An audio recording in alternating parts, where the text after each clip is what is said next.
ассалому алайкум бинандаҳои гиромӣ. нашри муфассали барномаи иттилоотии ахборро аз телевизиони Тоҷикистон мустақиман манзуратон мегардонем. дар асоси татбиқи нақшаву барномаҳои мушаххаси ҳукумати ҷумҳурии Тоҷикистон рушди воқеии иқтисодӣ дар мамлакат сол то сол беҳтар мегардад. соли 2024 низ ҳаҷми маҷмӯи маҳсулоти дохилӣ ба маротиб афзуда, бозори дохилӣ бо маҳсулоти истеҳсоли ватанӣ таъмин ва содироти он бо тамғаи истеҳсоли Тоҷикистон ба хориҷи кишвар зиёд гардид. муфассал дар гузориши Мансури Ҷалол. дар соли 2024 сарфи назар аз таъсири омилҳои беруна рушди босуботи иқтисодии мамлакат аз ҳисоби афзоиши ҳаҷми истеҳсоли маҳсулоти саноатӣ, кишоварзӣ, гардиши савдои дохилӣ ва савдои хориҷӣ таъмин гардидааст. маҷмӯи маҳсулоти дохилӣ марҳила ба марҳила афзоиш ёфт. дар ин давра ҳаҷми маҷмӯи маҳсулоти дохилӣ ба 154,3 миллиард сомонӣ баробар гардид ки нисбат ба соли 2023 22,6 миллиард сомонӣ зиёд мебошад. ҳаҷми истеҳсоли маҳсулоти саноатӣ дар қиёс нисбат ба соли 2023 афзоиш ёфтааст. дар соли 2024 суръати рушди соҳаи саноат 20% таъмин ва ҳаҷми истеҳсоли маҳсулот ба 53,8 миллиард сомонӣ баробар гардид. соли 2024 дар ҳудуди кишвар 740 корхонаву коргоҳҳои нави истеҳсолӣ аз ҷумла 528 корхонаи нави саноатӣ бо таъсиси наздики 20 000 ҷойҳои кории нав иловагӣ ва барқароршуда мавриди истифода қарор дода шуд. дар соли 2024 новобаста аз таъсири омилҳои беруна сиёсати иқтисодию молиявии мамлакат ҳамчунин андозу буҷет дар сатҳи устувор нигоҳ дошта шудааст. нақшаи қисми даромади буҷети давлатӣ иҷро гардида воридоти маблағҳо ба буҷет 46,9 миллиард сомониро ташкил дод ки нисбат ба нақшаи пешбинишуда 1,8 миллиард сомонӣ зиёд мебошад. дар соли 2024 нақшаи ҷамъоварии андозу пардохтҳо аз ҷониби кумитаи андоз дар сатҳи 105,3% ё 20,4 миллиард сомонӣ ва хадамоти гумрук 106,8% ё 9,7 миллиард сомонӣ таъмин гардид. татбиқи ҳадафи чорум ва ҳам барномаҳои дигари давлатие ки ба рушди иқтисодиёт равона карда шуданд имконият доданд ки ҳиссаи маҳсулоти саноатӣ дар маҷмӯи маҳсулоти дохилӣ афзоиш ёбад ва ҷиҳати таъмин ва нигаҳдории рушди суръати афзоиши истеҳсолоти саноатӣ солҳои 2022-2026 дар ҷумҳурии Тоҷикистон солҳои рушди саноат эълон шуданд ва ҳамин тавр дар асоси ҳамин татбиқи ҳамин 4 сола зиёда аз 1000 корхонаи нав бунёд карда мешаванд ки имконият медиҳад на танҳо самаранокии истифодаи иқтидорҳои дохилӣ баланд гардад, балки ҳам шароити меҳнат ва ҳам ҷойҳои нави корӣ таъсис дода шавад ва албатта бо ба вуҷуд омадани объектҳои нави андозбандӣ қисмати даромади буҷети давлатӣ зиёд гардад. бо мақсади таъмини устувории низоми энергетикии кишвар ва истифодаи самараноки манбаъҳои барқароршавандаи нерӯи барқ дар соли 2024 корҳо дар доираи 18 лоиҳаи сармоягузории давлатӣ барои бунёд ва таҷдиди нерӯгоҳҳои барқӣ, кам намудани талафоти нерӯи барқ ва ҷорӣ намудани низоми билингии он, электрофикатсияи деҳот, бунёди хатҳои интиқол ва тақсимоти барқ ва солимгардонии вазъи молиявии соҳа ба маблағи умумии 1,7 миллиард доллар ба роҳ монда шуд. дар соли 2024 ҳаҷми истеҳсоли маҳсулоти кишоварзӣ ба 74 миллиард сомонӣ расонида шуда суръати афзоиши он ба 10,6% аз ҷумла растанипарварӣ 13,4% ва чорводорӣ 4,9% баробар гардид. дар самти ҷалби маблағ сармояи дохиливу хориҷӣ аз ҷониби ҳукумат чораҳои фаврию зарурӣ андешида шуда барои нигоҳ доштани рушди устувори иқтисодию молиявии мамлакат шароити мусоид фароҳам оварда шудааст. тибқи маълумоти пешакӣ дар соли 2024 ба кишвар 4,9 миллиард доллар сармояи хориҷӣ ворид шудааст ки нисбат ба соли 2023 2,1 миллиард доллар ё 73% зиёд мебошад. дар соли 2024 маҷмӯи лоиҳаҳои сармоягузории давлатии амалкунанда дар кишвар 90 адад ва ҳаҷми маблағи онҳо 51.9 میلیارد سومانی را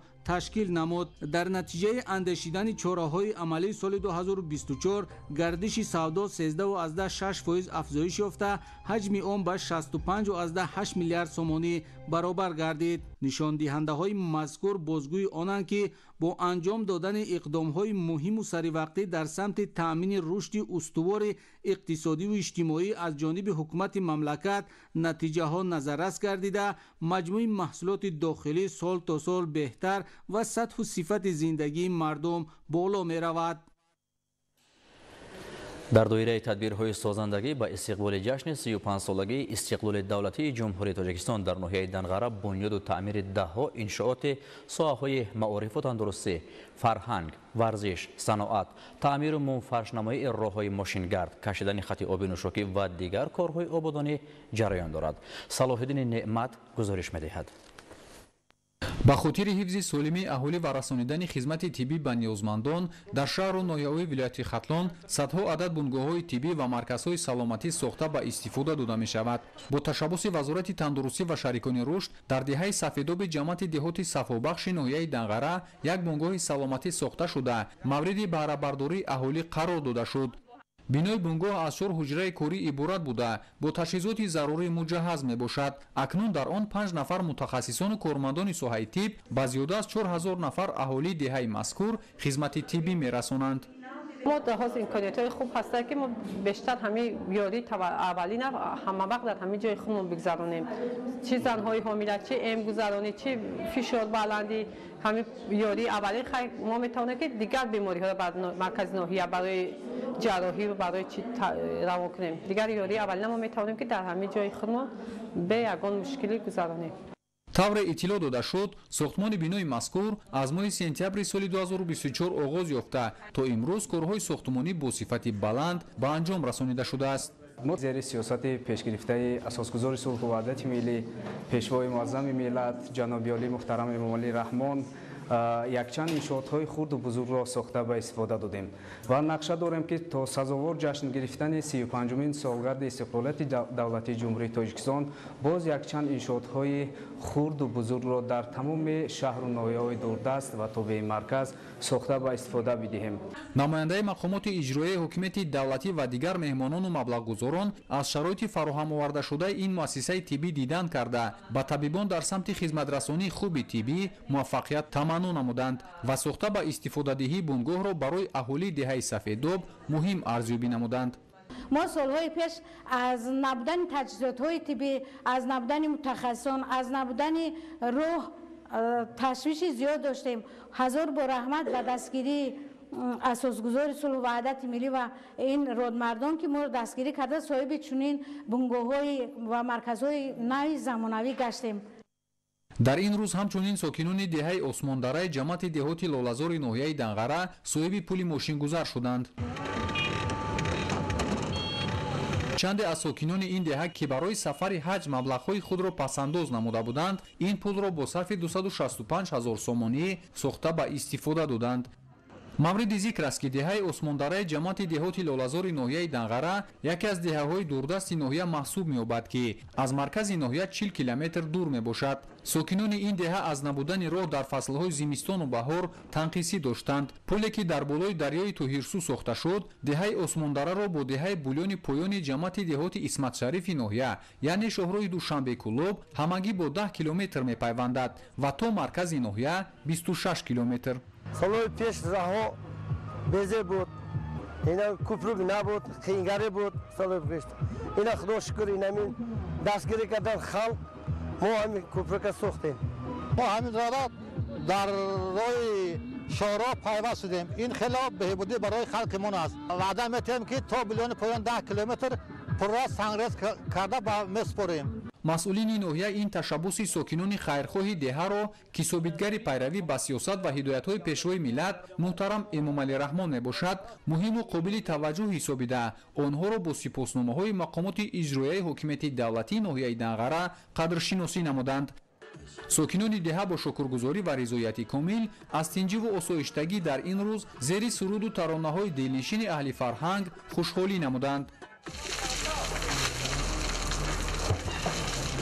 дар доираи амалисозии тадбирҳо бахшида ба ҷашни 35-солагии истиқлолияти давлатии ҷумҳурии Тоҷикистон ва дар ин замина фароҳам овардани шароитҳои мусоиди кору зиндагӣ дар ҳама ҷамъиятҳои шаҳраку деҳоти ноҳияи Данғара корҳои ободониву созандагӣ бо маром идома дорад. сокинони деҳаи дилнишини ҷамъияти деҳоти пушинги ноҳияи Данғара аз набудани пул дар селроҳаи даромадгоҳии деҳа дар фаслҳои зимистону баҳор танқисӣ доштанд. бо дастгирии мақомоти иҷроияи ҳокимияти давлатӣ ва сокинону соҳибкорони маҳаллӣ ин мушкилот роҳи ҳал ёфт. дар вақти бориш шуд кӯдакҳои мо умуман дар мактаб рафта наметонистанд. селбориш мешид даст аз ҷамона дар инҷо пул сохтестем. баландии пул 3 метр, дарозиш 4, дар вазни 40 тонн.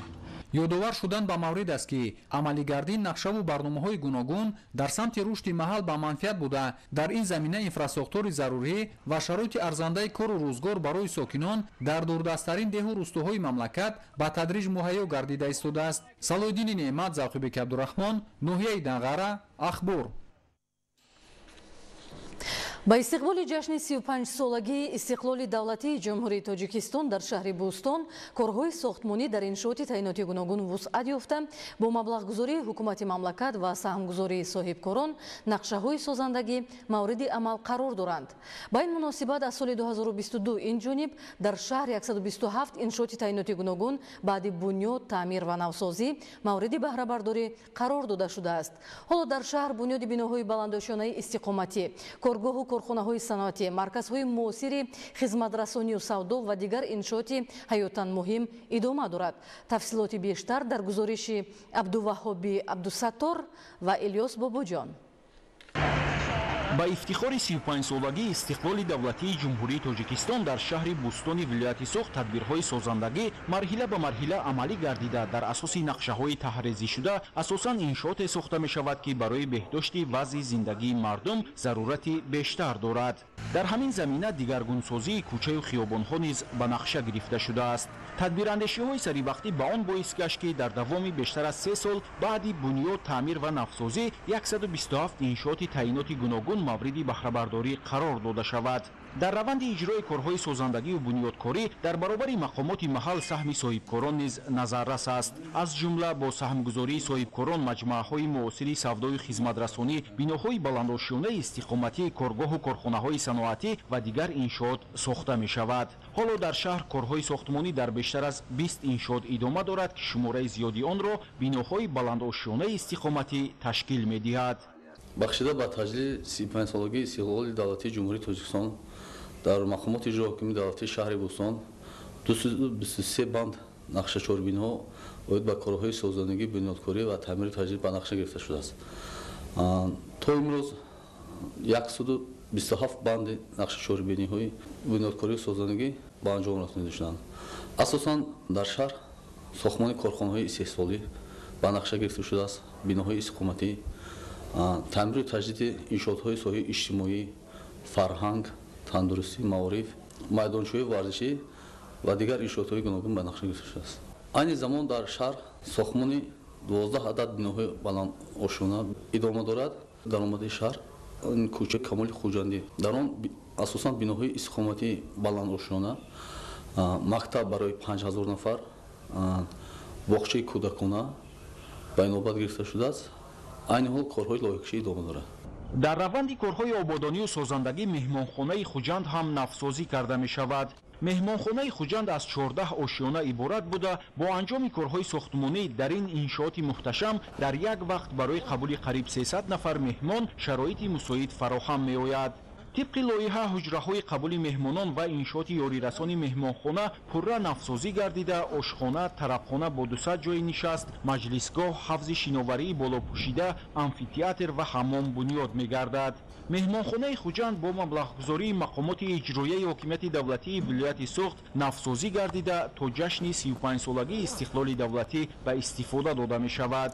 در شهر جهت سبز و خرمگردانی و تازه آزاده نگاه داشتن کوچه و خیابان‌ها نیز تدبیرهای ضروری عملی کرده می‌شوند که این مسئولیت مهم و زحمت طلب را کارمندان ریاست خواجگی منزلی و کمونالی به عهده دارند. در شهر بوستان شروع از درآمدگاه در دو شفت راه‌های ماشینگرد و موضع‌های علاهیده نهال درختان همیشه سبز شنانیده شده، راه‌های پیاده‌گرد با سفولک‌های مخصوص زینت یافته است.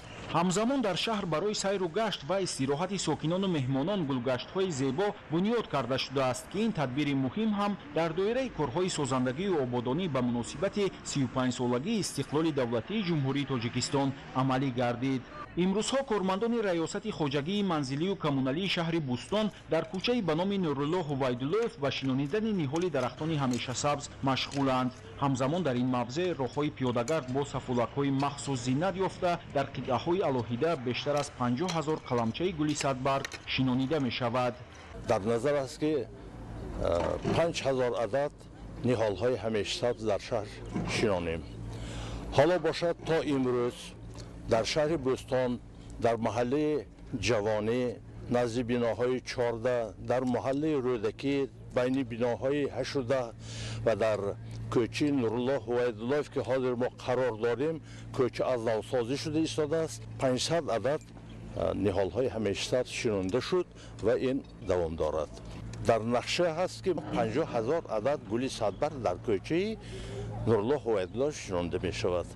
мавриди зикр аст ки азму иродаи сокинони шаҳри Бустон дар роҳи татбиқи ҳадафҳои созандаи ҳукумати мамлакат қавӣ буда то ҷашни 35-солагии истиқлоли давлатии ҷумҳурии Тоҷикистон ҳамаи иншооти ба нақша гирифташударо бо сатҳу сифати баланд сохта ба истифода медиҳанд. Абдуваҳоби Абдусаттор, Илёс Бобоҷон, шаҳри Бустон, ахбор. равишҳои нави кору фаъолият дар замони муосир ҳар нафарро водор менамояд ки донишу малакаи худро такмил диҳаду барои осон гаштани рафъи мушкилоташ роҳ ёбад. ба андешаи коршиносон бо суръат рушд кардани иқтисоди бозаргонӣ дар худ равишҳои ҷадиду манфиатборро рӯи кор оварда истодааст ки низоми ҳисоббаробаркуниҳои ғайринақдӣ яке аз онҳо буда ҳам барои сокинон ва ҳам барои ғанӣ намудани буҷаи давлату устувории қурби асъори миллӣ омили заруриву сари вақтӣ маҳсуб мегардад. шарҳи бештар дар гузориши Исмоил соҳибназариён ва Мусои Нурмуҳаммад. рушди илму техника ва инкишофу тараққиёт дар ҳама бахшҳо тақозо менамояд ки равандҳои нави кору фаъолият ҷорӣ гардад. махсусан самти идоракунии иқтисоди давлат, пешбурди фаъолияти молиявӣ ва фароҳам гардонидани имконоти зарурии муомилоти пулӣ дар шароити иқтисоди бозоргонӣ, аз ҷумла амалӣ намудани низоми ҳисоббаробаркуниҳои ғайринақдӣ аз омилҳои тақвияти бахшҳои мухталифи хоҷагии халқи мамлакат ба ҳисоб меравад. аз соли 2016 бо мақсади шаффофияти қисми даромад ва хароҷоти маблағҳои бюджетӣ дар тамоми ташкилоту муассисаҳое ки аз ҳисоби маблағҳои бюджетӣ нигаҳдорӣ мешаванд бо равзанаи ягонаи барномаи SGBNet бароҳ монда шуда. дар ин замина сарраёсати молият дар вилояти Хатлон ва раёсатҳои молият дар маҳал тамоми амалиётҳои хазинадориро бо тариқи ғайринақдӣ амалӣ менамоянд. афзалияти низоми ҳисоббаробаркуниҳои ғайринақдӣ дар он мебошад ки тибқи супоришномаҳои пулӣ пешниҳод гардида ҳама намуди хароҷотҳо аз ҷумла хароҷотҳои хоҷагидорӣ, хӯрокворӣ, доруворӣ, таъмир ва пардохтҳои коммуналӣ ва дигар хароҷотҳо ба тариқи ғайринақдӣ бароҳ монда шудааст ки аз ҳама ҷиҳат ба манфиати кор мебошад. аллакай аз ҷониби бонки миллии Тоҷикистон дар якҷоягӣ бо ташкилотҳои қарзи молиявӣ дар соли 2024 ҳам дар марказҳои шаҳру ноҳияҳо ҳам дар ҷамоатҳои дурдаст семинар машваратҳо дар якҷоягӣ намояндагони бонки миллии Тоҷикистон бо ташкилотҳои қарзи молиявӣ 48 адад семинар машваратҳо гузаронида шуд. нақшагузорӣ барои соли 2025 карда шудааст ки боз ҳам ин корҳои фаҳмондадиҳиро дар самти баланд бардоштани саводнокии молиявӣ боз зиёдтар семинар машваратҳо ҳам дар ноҳияҳои дурдаст ҳам дар марказҳои шаҳру ноҳияҳо ба назар гирифта шудааст. хавфу хатари мисол бо худ бурдани ҳаҷми шумораи мисол сармоя ё ки аз як суратҳисоб ба суратҳисоби дигар гузоштан ин афзалият дорад, яъне ки чикор мекунад, метавонад ки молу маҳсулоташро чикор кунад, соҳибкори чи истеҳсолӣ бошад, чи содироткунанда бошад, чи воридоткунанда, метавонад аз хона аз ҷои кор нишаста додугирифти молу маҳсулоташро ба воситаи عملیات غیرنقدی انجام دهد. استفاده عمومی واسطه‌های الکترونی پرداختی هنگام حساب برابرکنی‌ها، خرید مال و خدمت‌رسانی‌ها با شفاف گشتن جریان‌های مالیوی، کاهش یافتن حجم اقتصادیات غیر رسمی، افزایش واردات مبلغ‌های انداز و دیگر پرداخت‌های حتمی به بودجه دولتی، اینچنین به زیادشوی حجم امانت‌ها مساعدت می‌نماید. جاری گردیدن ترتیبی به طور غیرنقدی پرداخت نمودن اندازها و بوج‌ها پیش از همه برای صرفه وقت، کم کردن خراجات‌های شهروندان اندازپرندگان، پیشگیری تاثیر عامل‌های انسانی و شفافیت فعالیت آنها روانه گردیده است. یعنی شهروندان و اندازپرندگان امکانیت دارند منبع عهده‌داری‌های اندازه خود را که قانون مقرر کرده است به تشریف آوردن به نقطه‌های خدمت‌رسانی بانکی با استفاده از خدمت‌رسانی‌های اکوایرینگی، ضمیمه‌های موبیلی و دیگر امکانیت‌های پرداخت غیر نقدی که وزارت و اداره‌ها تشکیلات‌های قرض مالیوی برای آنها فراهم آوردند و بودجه پرداخت نمایند. دلخواه عملیات ها میتوانند که به واسطه نظام غیر نقدی باشد، چی پرداخت های اندازی، پول قوه برق، خدمت رسانی های کمونالی و هاکذا، اینا همش در چارچوبه اگر خدمت رسانی غیر نقدی باشد، ما با پررگی استواری پول ملی ما تا 10% بالا میبرداریم، استوارتر میشود نسبت به اسعار گردشی جهان داشته. تجربه دولت‌های پیشرفته و نتیجه عملی شوی نظام حساب برابرکنی‌های غیر نقدی در کشور ثابت می‌نماید که این روند همچون عامل انکشاف نظام مالیوی در غنی گردانیدن بودجه مملکت نقش مهم دارد. زیرا استفاده عمومی واسطه‌های الکترونی پرداختی هنگام حساب برابرکنی‌ها، خرید مال و خدمت‌رسانی‌ها با شفاف گشتن جریان‌های مالیوی، کاهش یافتن حجم اقتصادیات غیر رسمی، افزایش واردات مبلغ‌های انداز و دیگر پرداخت‌های حتمی به بودجه دولتی، اینچنین به زیادشوی حجم امانت‌ها مساعدت می‌نماید. ادامه اخبار. با مقصد تامین بخطری حرکت واسطه‌های نقلیات، مسافرکشانی با نظام و رعایت قاعده‌های حرکت در راه در ولایت ختلون تدبیرهای نظارتی عملی می‌گردند. گزارش در این خصوص. ریاست خدمات دولتی نظارت و تنظیم در ساحه نقلیات در منطقه باختر برای بهتر نمودن نظام نقلیاتی و مسافرکشانی در شهر چاره‌بینی‌های نظارتی را به راه مانده است. در دایره این تدبیرها ریدهای مشترک با مقصد سنجش رعایت طلبات قانونگذاری در ساحه نقلیات گذرانیده شدند. در جریان این ریدها که با اشتراک نمایندگان مقامات دخلدار صورت گرفت، نزدیک به 30 حالت قانون ویرانکنی ثبت گردید. قانون ویرانکنی ها اساساً در سمت‌های زیرین آشکار شدند که این نبودن حجت‌های ضروری برای فعالیت نقلیاتی، رعایت نکردن طلبات قاعده‌های حرکت در راه، بی‌اعتنایی به استانداردهای مسافرکشانی از جانب بعضی رانندگان و شرکت‌ها و دیگر کمبودی‌ها ارزیابی گردید. مسئولین ریاست خدمات اظهار داشتند که چنین ریدها بخش مهمی نظارت و تنظیم ساحه نقلیات میباشد. این تدبیر امکان می‌دهد که حالت رعایت نکردن طلبات قانون پیشگیری گردیده سطح خدمت‌رسانی‌های نقلیاتی برای شهروندان بهتر شود. در شهر باختر رید مشترک زننده شد.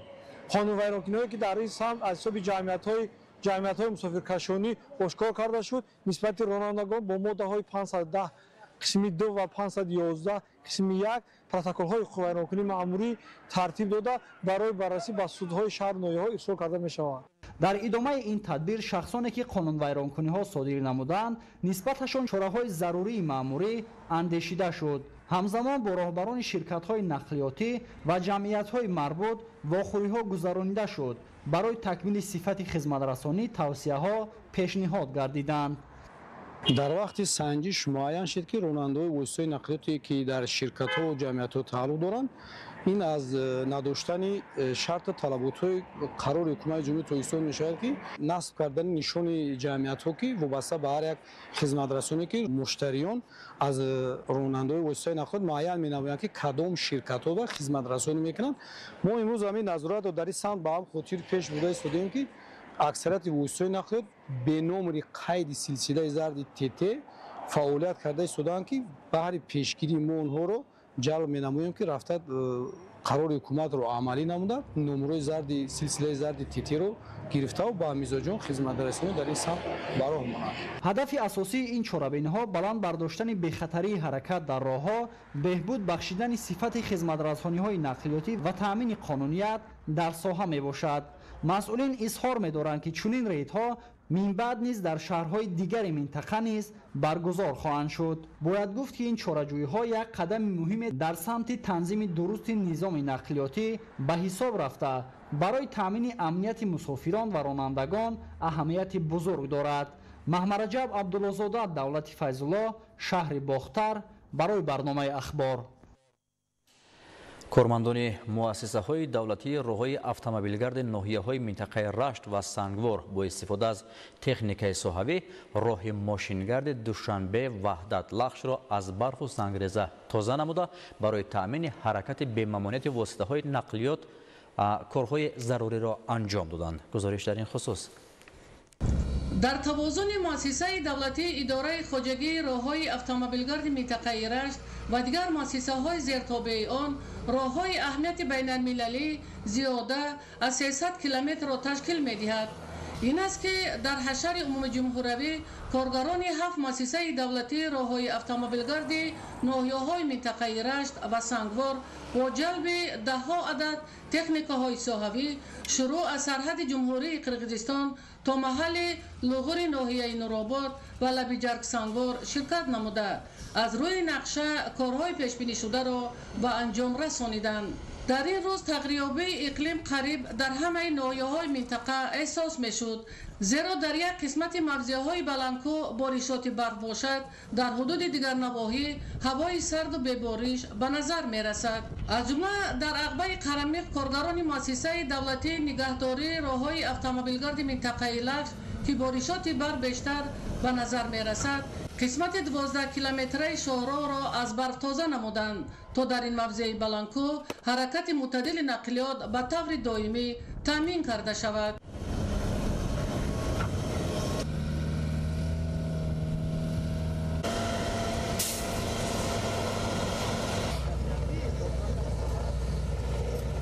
дар ноҳияи лахш ду муассисаи давлатии нигаҳдории роҳҳои автомобилгард амал мекунад ки нигоҳубини 114 километр роҳҳои автомобилгарди байналмилалиро ба зимма дошта дар мавзеъҳои хавфноки деҳоти дуақба, думбрачӣ, себистон техника ва коргарон вобаста шуданд то корҳои барқарорсозиро дар шоҳроҳ анҷом диҳанд.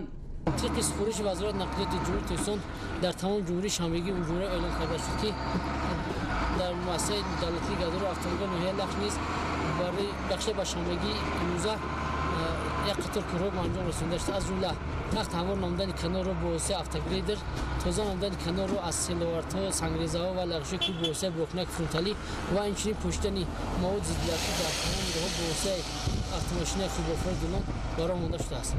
дар ин ҳашар коргарони муассисаи давлатии нигаҳдории роҳҳои автомобилгарди минтақаи ҳоид ки рафтуомади нақлиёт тариқи соҳили дарёи сурхоб сурат мегирад бо истифода аз техникаҳои соҳавӣ тоза кардани қисматҳои селу сангрезаҳои роҳи маҳаллӣ анҷом доданд то рафтуомади нақлиёт таъмин карда шавад. дар ноҳияи тоҷикобод масофаи шоҳроҳи автомобилгарди байналмилалӣ беш аз 25 километрро ташкил намуда коргарон дар ин рӯз тоза кардани ҷӯйборҳои обгузарӣ, шафати роҳҳо ва дигар корҳои ободониро ба сомон расониданд. коргарони муассисаи давлатии роҳҳои автомобилгарди ноҳияи нуробод дар қисмати 50 километраи шоҳроҳи автомобилгарди байналмилалӣ бо ҷалби техникаҳои мавҷуда дар мавзеъҳои пешбинишуда кор карда то мушкилоти ҷойдошта бартараф карда шавад. бо мақсади нигаҳдории ҳолати роҳҳои автомобилгарди байналмилалӣ дар ҳудуди ноҳияи рашт коргарон бо истифода аз техникаҳои соҳавӣ дар ҳашар ширкат намуда корҳои пешбинишударо иҷро карданд. ҳамин тариқ дар ҳашари умумиҷумҳуравӣ коргарони 7 муассисаи давлатии роҳҳои автомобилгарди ноҳияҳои минтақаи рашт ва сангвор бо ҷалби техникаҳои соҳавӣ ширкат намуда аз рӯи нақша корҳои пешбинишударо дар шоҳроҳи 300 километраи автомобилгарди байналмилалӣ бо сифати баланд анҷом доданд. идигули маҳмуд, додарҷони мирзозода, برای برنامه اخبار از منطقه رشت. با عملیگردانی نقشه‌های سازنده ساحه تندرستی در ناحیه وخش رشد نموده، بیمارخانه و مرکزهای سلامتی و بنگاه‌های طبی حدود ناحیه با شرایط و امکانات ضروری تامین می‌گردند. تفصیلات بیشتر در گزارش نوبتی. با نظرداشت فراهم گردیدن شرایط سازگار بهر سالمی جامعه از جانب حکومت جمهوری تاجیکستان تدبیرهای مؤثر اندیشیده شده سال از سال اینفراسтрукتور ساحه مکمل گردانیده می شود. در ناحیه وخش به استقبال جشن 35 سالگی استقلالیت دولتی با دستگیری های وزارت تندرستی و حفظ اجتماعی اهالی، حاکمیت محلی و جلب ساکنان و صاحبکاران، انشاءات ساحه تجدید و از نوسازی گردیده با دستگاه و تجهیزات ضروری تامین کرده شده است. طبق برنامه‌های دولتی و جلب سرمایه خارجی، بنگاه و مرکزهای سلامتی دهاتی از تعمیر اساسی برآورده شده با نوترین تجهیزات معاینوی و تشخیص مجهز گردانیدند که امروزها به بیماران خدمت سریعوقتی و باصفت می‌رسانند. عین زمان در حدود ناحیه وخش در برابر تعمیر و از نوسازی 9 مرکز سلامتی، همزمان ساختمان بینای نو مؤسسه کمک اولیه طبی و سانیتری ناحیه با مرام ادامه دارد که در آن تمام شرایط خدمت رسانی به اینوبت گرفته شده است. بینای مذکور دو آشیانه بوده با نظرداشت 30 حجره کاری بنیاد می‌گردد که کارهای ساختمانی آن از جانب متخصصان محلی با سطح و صفت بلند جریان دارد. همه سالا با دستگیری حکومت جمهوری تاجیکستان ساحه تندرستی رشد کرده ایستاده است. از آن جمله در شبکه مؤسسه کمک اولیه طبی سانیتری ناحیه وخش که خدمت رسانی طبی را بهتر گردانده ایستاده است. در این زمینه ساختمان های مرکزهای سلامتی، 9 مرکز سلامتی و مرکز سلامتی ناحیه وخش ادامه دارد. این یک دستاوردی ساحه تندرستی می باشد که برای خدمت رسانی مساعدت می‌کند. عین حال با جلب 15 نفر ساختمانچی ساختمان مرکز سلامتی ادامه دارد. در این زمینه در پیام پیشوای معظم ملت همه سالات برای بلند برداشتن معاش کارمندان طب توجهی خاص دارند. امسال مزد مهنتی کارمندان ساحه تندرستی 20% زیاد شده است که این هوسمندگردانی طبیبان را دوچند می‌گردد. بیمارخانه مرکزی ناحیه وخش با دستور و سپارش‌های پیشوای ملت محترم امامعلی رحمان پورا تعمیر و از نوسازی گردیده با پیشرفته‌ترین تجهیزات تشخیص و طبابتی مجهز گردانیده شده است که این امکان می‌دهد بیماران را سریع وقت و به مشکلی به طبابت فرا گیرند. بیمارخانه از 13 شعبه بسترکنونی عبارت بوده سطح خدمت رسانی با استفاده از دستگاه‌های زمانوی بهتر و خوبتر گردیده است. مینادوری خود را به اساسگذار صلح و وحدت ملی محترم جناب یولی میرسونیم که بیمارخانه ما را از نو ساخته به استفاده دادند. در سال 2024 ما خیلی دستاوردهای زیادی را به دست آوردیم و با دستگاه‌های نو زمانوی کار و فعالیت نموده نتیجه‌های خوب را به دست آوردیم. از همه دستاورد خوبی که در سال 2024 در ساحه نوزادان این بود که ما در 6 نوزاد مواد سورفاکتن وارد نمودیم که تا حال در سطح ناحیه این برای مانده نشده بود. امروزها سطح خدمت رسانی طبی به اهالی در سطح بلند قرار دارد. ما طبیبان دستور سپارش‌های جناب عالی را عملی نموده جواباً به غمخوری‌های پیشوای ملت سطح و صفت خدمت رسانی را باز هم بلندتر می‌کنیم. طور مشاهده شد در بیمارخانه تمام دستگاه و تجهیزات معاصر ساحه مهیا بوده ساکنان ناحیه و حتی بیرون از آن نیز امکانی به طبابت فرا گرفتن را دارند که این یکی از دستاوردهای دوران صاحب استقلالی مملکت به شمار می رود. همین گونه توجه و دستگیری های راهبر دولت و شرایط مساعد کاری به هوسمند نمودن طبیبان مساعدت نموده کارمندان تلاش می نمایند که پیوسته مسئولیت شناس باشند و بیماران را سریع وقت و صفتناک به تشخیص و طبابت فرا گیرند. سمندر شایف اسکندر سعید، ناحیه وخش، اخبار. جهت آموزش و تطبیق سریع وقتی نقطه‌های پیام نوبتی پرزیدنت جمهوری تاجیکستان محترم امامعلی رحمان به مجلس عالی درباره سمت‌های اساسی سیاست داخلی و خارجی جمهوری در شهر کلاب چاره‌بینی‌های مختلف راه اندازی می‌شوند. همکارانمان گزارش آماده کردند. ҷиҳати омӯзиш ва шарҳу тавзеҳи нуқтаҳои паёми раҳнамунсози пешвои миллат муҳтарам Эмомалӣ Раҳмон бо ташаббуси мақомоти иҷроияи ҳокимияти давлатии шаҳри Кӯлоб дар асоси нақша чорабиниҳои таъсис гардида миёни қишрҳои гуногуни ҷомеа ба таври мунтазам чорабиниҳои мақсадноки фаҳмондадиҳӣ амалӣ карда мешавад. Паёми пешво пайки саодатҳои фардои мост. таҳти ҳамин унвон дар шаҳри Кӯлоб ин навбат бо иштироки намояндагони мақомоти иҷроияи ҳокимияти давлатӣ ва аҳли омӯзгорону роҳбарони муассисаҳои таълимӣ ва кормандони шуъбаи маориф чорабинии омӯзишӣ доир ба шарҳи нуқтаҳои паёми роҳбари давлат баргузор гардид. зимни баромад иштирокдорон вобаста ба таваҷҷӯҳи махсуси ҳукумати мамлакат хоса пешвои миллат муҳтарам Эмомалӣ Раҳмон ба соҳаи илму маориф ва дар ҳамин замина давра ба давра фароҳам гардидани шароити муосири таҳсилот дар муассисаҳои таълимӣ ва рушди босуботи соҳа маърузаҳо пешниҳод намуданд. Президенти Ҷумҳурии Тоҷикистон пешвои миллат муҳтарам Эмомалӣ Раҳмон дар паёми худ ба Маҷлиси олии мамлакат бо мақсади боз ҳам беҳтар намудани сатҳи некуаҳволии мардуми кишвар ва тақвият бахшидани ҳифзи иҷтимоии аҳолӣ таъкид намуданд, ки аз 1 сентябри соли 2025 маоши вазифавии кормандони муассисаҳои томактабӣ ва таҳсилоти миёнаи умумии соҳаи маориф 30%, маоши вазифавии кормандони дигар муассисаҳои соҳаи маориф, соҳаҳои илм, фарҳанг, варзиш, тандурустӣ, муассисаҳои соҳаи ҳифзи иҷтимоӣ, мақомоти ҳокимият ва идоракунии давлатӣ ва дигар муассисаҳои буҷетӣ, инчунин стипендияҳо 20% зиёд карда шавад. дар раванди чорабинӣ тазаккур дода шуд, ки бо шарофати пойдории истиқлолияти давлатӣ ва амалишавии ҳадафу барномаҳои мукаммали ҳукумати кишвар дар тамоми қаламрави ҷумҳурӣ бунёди муассисаҳои наву замонавӣ ва ҷавобгӯи талаботи сатҳи байналмилалӣ зиёд гардида, ин раванд таҳти таваҷҷӯҳи бевоситаи роҳбари давлат бо суръат ҷараён дорад. мо кормандони соҳаи маориф вазифа дорем, ки ба хотири пешрафти давлати соҳиб истиқлоламон, ободии ватани аҷдодиамон, мунтазам беҳтар гардидани сатҳу сифати дониши хонандагон ва зиндагии ҳар як хонадони мардуми шарафманди Тоҷикистон ҳамеша сайу талош намоем. мо омӯзгорон паёми роҳбари давлатро дар фаъолияти ҳамарӯзаи худ ҳамчун роҳнамо ва дастурамал дониста насли наврасро дар рӯҳияи ватандӯстию созандагӣ тарбия менамоем.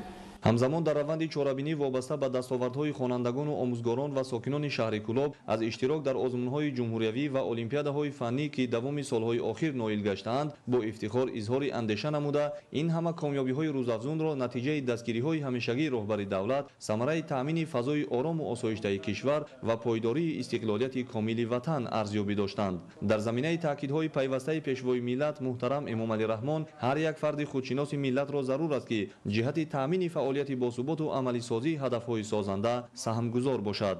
Олим Носирзода, Хуршеди Нодирхон, шаҳри Кӯлоб, Ахбор.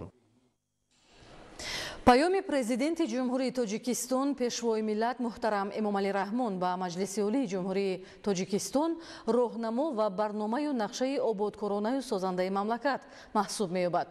дар шаҳри Ваҳдат ҷиҳати омӯзишу татбиқи нуқтаҳои паёми навбатии президенти ҷумҳурии Тоҷикистон пешвои миллат муҳтарам Эмомалӣ Раҳмон ба Маҷлиси олӣ ҳамоиш доир шуд. гузориш дар ин хусус.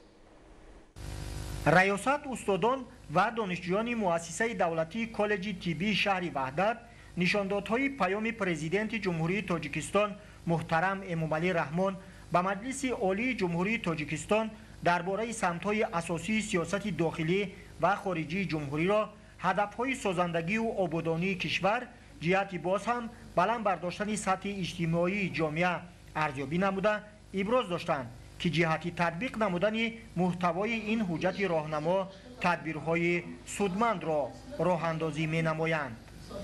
ироа гардид, ки паёмҳои ҳамасолаи роҳбари давлат ҳамчун ҳуҷҷати роҳнамо фарогир барои рушди соҳаҳои иқтисодиву иҷтимоии мамлакат нигаронида шуда бошад ҳам, он ҳамчун омили муҳими таҳкими давлатдории миллӣ ва истиқлоли давлатӣ барои аҳли ҷомеа хизмат менамояд. дар паёми президенти ҷумҳурии Тоҷикистон ба Маҷлиси олӣ рушди соҳаҳои иҷтимоӣ, иқтисодӣ, илму маориф ва фарҳанг ҳамчун самтҳои афзалиятнок муайян гардидааст. бо таъкиди сарвари давлат, татбиқи ҳадафҳои стратегӣ аз ҷумла рушди иқтисоди рақамӣ, инноватсия, саноатикунонии босуръат, беҳтар кардани шароити зисти мардум ва баланд бардоштани сатҳи маърифатнокии ҷавонон از وظیفه‌های مهم و سریوقتی به شمار می‌رود. در پیامی راه گردید که امروز در ساحه معارف مملکت 8 برنامه دولتی و 2 استراتژی درازمدت تطبیق شده ایستاده است که بر رشد انکشاف تعلیم و تربیت، عملی‌گردانی اصلاحات ساحه، دستگیری مکتب و آموزگار، تألیف کتاب‌های درسی نسل نو و تکمیل مضمون مندرجه تحصیلات مساعدت می‌نماید.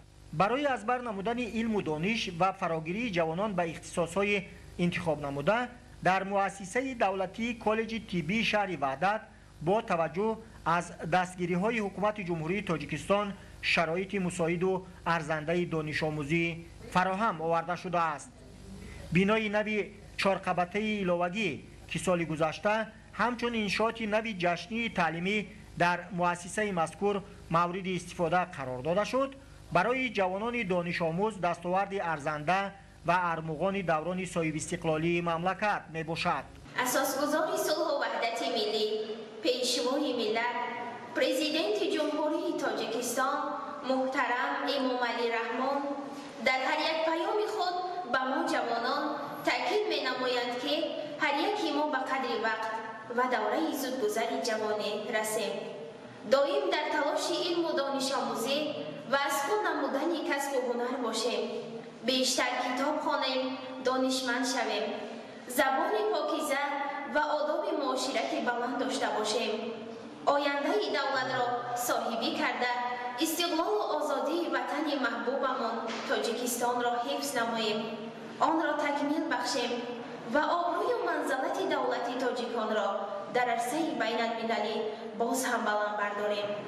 ما دانشجویان منتداری خود را به اساسگزاری صلح و وحدت ملی، پیشوای ملت، پرزیدنت جمهوری تاجیکستان محترم امامعلی رحمان میرسانیم که برای آموزش ما جوانان همه گونه شرایط ها را مهیا ساخته است. ما طبیبان آینده پیام پیشوا را سرمشق کاری خود دانسته وعده می‌دهیم درس‌های خود را در سطح بلند از خود نموده در آینده متخصص خوب شده به خلق و وطن و پیشوای خود از صدق دل صادقانه خدمت نماییم. نوگانی و نوآوری که از جانب رهبریت مؤسسه دولتی کالج طبی شهر وحدت پیوسته در مؤسسه مذکور راه اندازی کرده می شوند، بازگوی آن است که جوانان نسل آینده سازی مملکت در زمینه نشاندادهای پیام سالانه پرزیدنت جمهوری تاجیکستان محترم امامعلی رحمان دانش مکمل و زمانوی گرفته در روحیه خودشناسی ملی تربیت یافته آینده همچون کادرهای صاحب اختصاصی ساحه تندرستی گردیده بهر سالمی جامعه سهمی ارزنده می‌گذارند. محمد علی عبدالکریم، شهباز غلامزاده، وحدت اخبار. در منطقه اماسون سپیرو چرخبال کارمندان مقامات پلیس سقوط کرد که سبب زخمی شدن 11 کارمند این نهاد گردید. شماره هلاک شدگان بر اثر سوختور بیش از دور در منطقه های گوناگون شهر لس آنجلس شتات های متحده امریکا به 27 نفر رسیده 26 کس دیگر بنشان شدند. در تانزانیا از تبلرزه ماربورگ 8 نفر به هلاکت رسیده 10 کس دیگر به این ویروس گرفتار شده در بیمارخانه ها بستری کرده شدند. شرح بیشتر خبرها.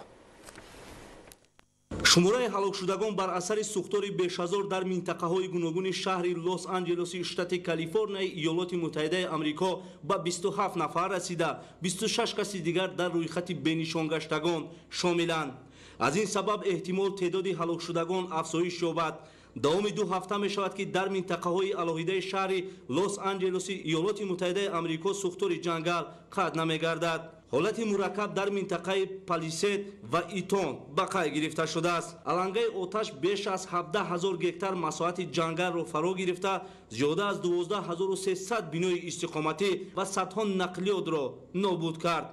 حالت پیش اومده باعث به سرپناه ماندن صدها نفر گردید. کارمندان خدمات داخلدار ابراز می‌دارند که با پنگ گردیدن سوختور جنگل وزش شمال باعث می‌گردد. در رابطه با این کارمندان خدمات داخلدار ساکنان چند منطقه را به جایهای بی‌خوف می‌کشانند. همچنین دوام 2 هفته می‌شود که اهالی یک قطار منطقه‌های قسم جنوبی شتات کالیفرنیا از استفاده برق محرومند. мақомдорони иёлоти муттаҳидаи амрико сӯхтори ҷангалро дар таърихи кишвар харобиовартарин унвон намуданд.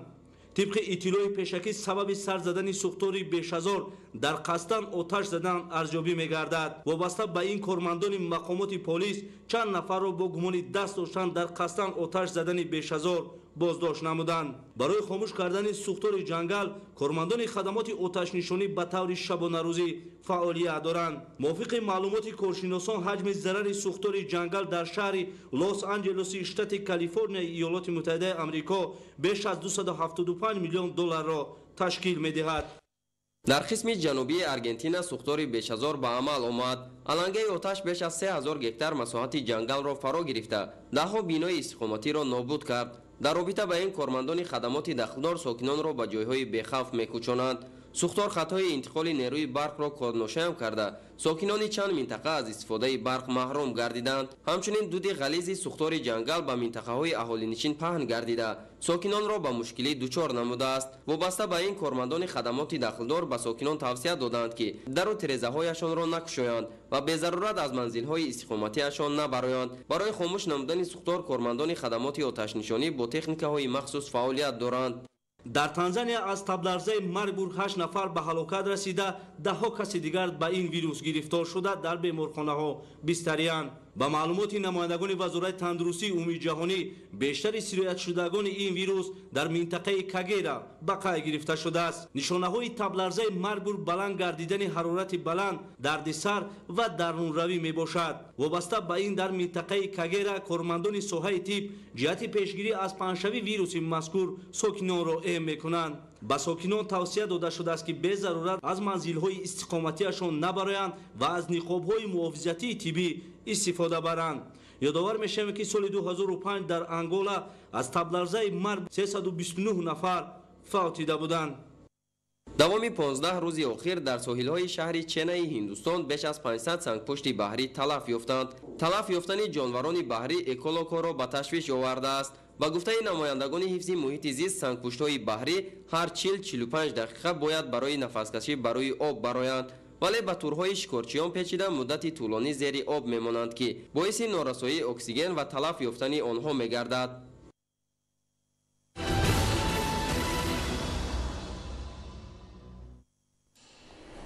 ҳамасола 22 январ рӯзи таъсиси хадамоти гумруки назди ҳукумати ҷумҳурии тоҷикистон таҷлил мегардад. ба ин муносибат дар донишгоҳи давлатии тиҷоратии тоҷикистон таҳти унвони рушди институтсионалии фаъолияти гумрукӣ дар шароити муосир конференсияи илми амалӣ баргузор гардид. иброҳим назруллозода гузориш медиҳад. рушди институтсионалии фаъолияти гумрукӣ дар шароити муосир таҳти чунин унвон дар донишгоҳи давлатии тиҷоратии тоҷикистон конференсияи илмии амалӣ баргузор шуд. чорабинии мазкур бахшида ба рӯзи кормандони хадамоти гумруки назди ҳукумати ҷумҳурии тоҷикистон ки 22 январ эълон гардидааст бахшида шуд. дар ҳамоиш раёсати донишгоҳ омӯзгорон ва кормандони хадамоти гумруки назди ҳукумати ҷумҳурии тоҷикистон иштирок намуданд. зимни баргузории чорабинӣ иброз гардид ки хадамоти гумруки назди ҳукумати ҷумҳурии тоҷикистон зодаи даврони соҳибистиқлолии тоҷикистон буда 22 январи соли 1992 таъсис дода шудааст. маҳз бо шарофати истиқлоли давлатӣ ва таваҷҷуҳи хосаи президенти ҷумҳурии тоҷикистон пешвои миллат муҳтарам Эмомалӣ Раҳмон хадамоти гумруки назди ҳукумати ҷумҳурии тоҷикистон ба сохтори калидию мукаммали давлатӣ ва такягоҳи буҷети мамлакат табдил ёфт. таъкид шуд ки донишгоҳи давлатии тиҷоратии тоҷикистон дар раванди омода намудани кадрҳои соҳаи гумрук нақши назаррас дорад ва дар амалисозии стратегия ва барномаҳои давлатӣ дар ин самт саҳми худро мегузорад. ҳамзамон ҳамасола тариқи озмунҳо ба сафи кормандони хадамоти гумруки назди ҳукумати ҷумҳурии тоҷикистон пайвастани хатмкунандагони донишгоҳ гувоҳи соҳибкасб ва баландмалака будани дастпарварони ин боргоҳи илму маърифат мебошад. вазифаи кормандони мақомоти гумрук аз он иборат аст ки онҳо тавонанд бюджети давлат хазинаи давлатро ҳамасола пурра кунанд.